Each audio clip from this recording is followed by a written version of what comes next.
Give me it. I'll tickle you. I don't care. I've got nothing to lose here. I'm a nobody here. Give me it. Give me the... Thank you.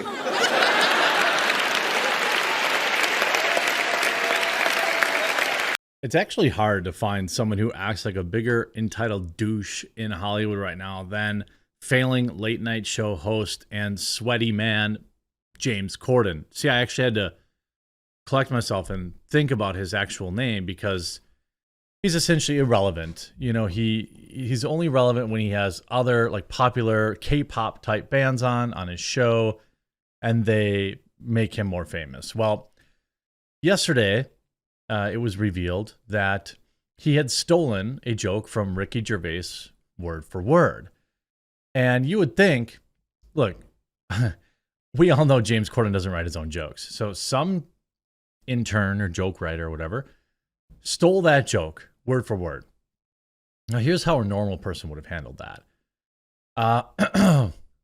As you know, we have a lot of writers. I'm pretending I'm James here. And you do it on the show, by the way. As you know, we have a lot of writers that make up teams. Sometimes mistakes get made. In this particular case, there was a joke that came through on the show last night that was lifted, that was stolen from one of the greatest comedians of all time, Ricky Gervais, and his special, whatever it was called, I forget. We've terminated the writer, and I have apologized to Ricky publicly, and I have also done so privately. And then, hey, go watch his Netflix special, whatever it is, and then move on. I think most people would basically understand that. You know, you have a team of writers. We know James Corden doesn't write his own jokes. None of these late night show hosts do. Most of them are written by the Democratic Party. And if we can for a minute, let's look at his actual apology. Now, did he go to his personal Twitter account and make an apology? No. Did he apologize on the show? Not as far as I've seen. Here's what they did. They put out an afterthought tweet on their business Twitter account that has, and I will remind you, 1.5 million followers. It can barely garner. Here's a post with 12 likes.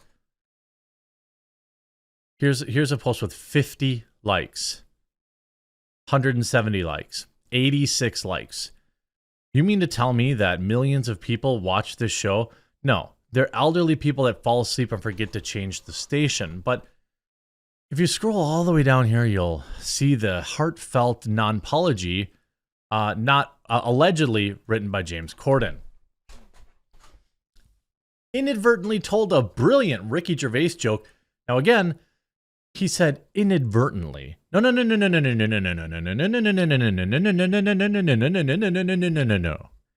You plagiarized a joke from Ricky Gervais. Inadvertently told a brilliant Ricky Gervais joke on the show last night, obviously not knowing it came from him. Really? You didn't watch his special? I mean, that was a pretty popular joke. It's brilliant because it's a Ricky Gervais joke. You can watch all of Ricky's excellent specials on Netflix. JX. That's his. You might be saying, where's the apology? Well, it's because there isn't one. This is one of the greatest non-apologies ever issued. Like, I understand that other people, we know that other people write his jokes. I just think, enjoying the idea that the writers did it to him deliberately. Replies disabled. I wonder why the replies are disabled. Oh dear, when you make an apology and get so badly ratioed that you stop people from replying. I don't know if they actually had replies on at any time or not. I think if you turn them off once they're on, I would think maybe you could still see the old ones. I don't know that for a fact. You're either thick or thought you wouldn't get caught. Luckily, Ricky Gervais is much more popular than you and not a lefty loovy. I don't know what that means, but I don't think it's a compliment. Inadvertently, you quoted it word for word. What if I told you, inadvertently, Yeah, why don't you just say that it was plagiarized by a staff member whom you have now fired? Why would that be so hard? Because it obviously was. Otherwise, what are you saying? Are you saying that you, Ricky Gervais, it wasn't written for you and then you just inadvertently repeated a Ricky Gervais joke word for word? Because that's the other alternative here if you're not saying a writer wrote it.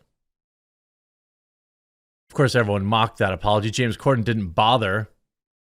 This says, sometimes it's James, sometimes it's the Late Show digital team. We don't read DMs. He doesn't operate his own Twitter or hasn't tweeted since June. But what about this? How James Corden was accused of copying Great British Baking Show host Neil Fielding's 2010 whisper joke in the Late Show in 2017 as he faces fallout for using Ricky Gervais's joke word for word. Well. Comedian Noel Fielding accused James Corden of using my material for the Late Show 5 years ago, Mail Online Can revealed today. The Great British Bake Off and Mighty Boosh star tweeted the allegation when a fan claimed Mr. Corden totally stole his joke about distracting an armed robber by whispering. It came as Ricky Gervais pointed the finger at James Corden's writers after the Late Late Show host used one of his jokes almost word for word on U.S. television on Halloween amid speculation. One of his team effed him over. Interesting. So his team hates him so bad that they set him up for that? That's spicy. That's actually really spicy. I hope that's true. On stage at the Just for Laughs Festival in Montreal in 2010, Mr. Fielding sent the audience into hysterics when he suggested that the best way to put off a thief in London is to whisper, "Oi, mate," because rules mean they will put down their blade and respond with a hushed tone. What is it? In December 2017, James Corden was interviewing Matthew Broderick, who described being robbed. Mr. Corden said the best way to get out of being mugged was to whisper. You're never going to believe what's happened, mimicking an attacker lowering the weapon. He said, because they will go like, what? Adding it gives you time, you just bolt. After the Late Show aired, a fan of Mr. Fielding tweeted James Corden totally stole the whisper thing from Noel Fielding. Fielding then replied, yes, I believe this is my material.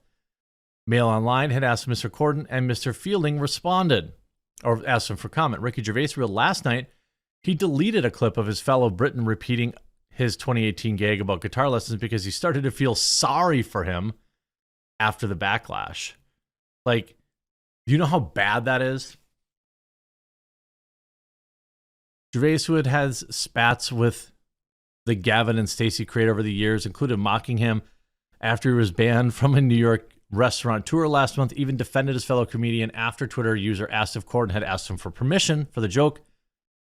He replied, no, I reckon one of the writers, quote, came up with it for him.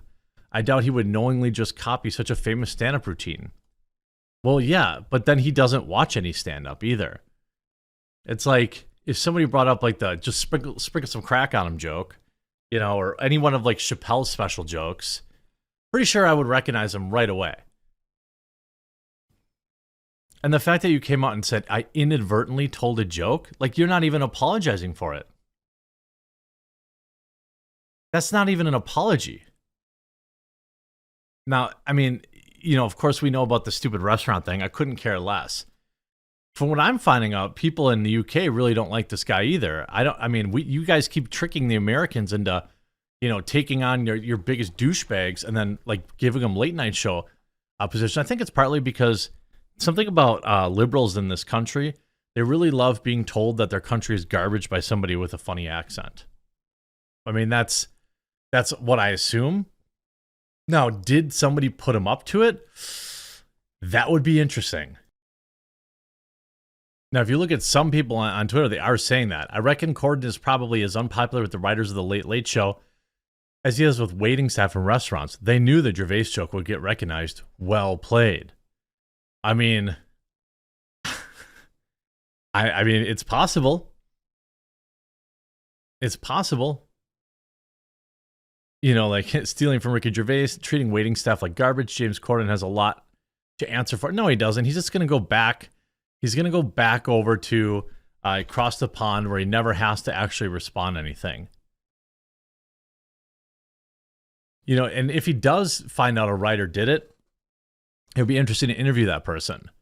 You know, the idea if they did it to sabotage him, you know, I would think that would be one of the most hilarious things ever that hopefully would get, you know, leaked out there by someone, or maybe someone would email me at thequartering@gmail.com and told me that, you know, and tell me that that was the situation. But I'm not exactly sure I would ever call this an apology, and this guy's douchebaggery clearly knows no bounds. I hope you enjoyed this video. If you did, make sure you leave a like on it and you subscribe, and we'll talk to you again real soon.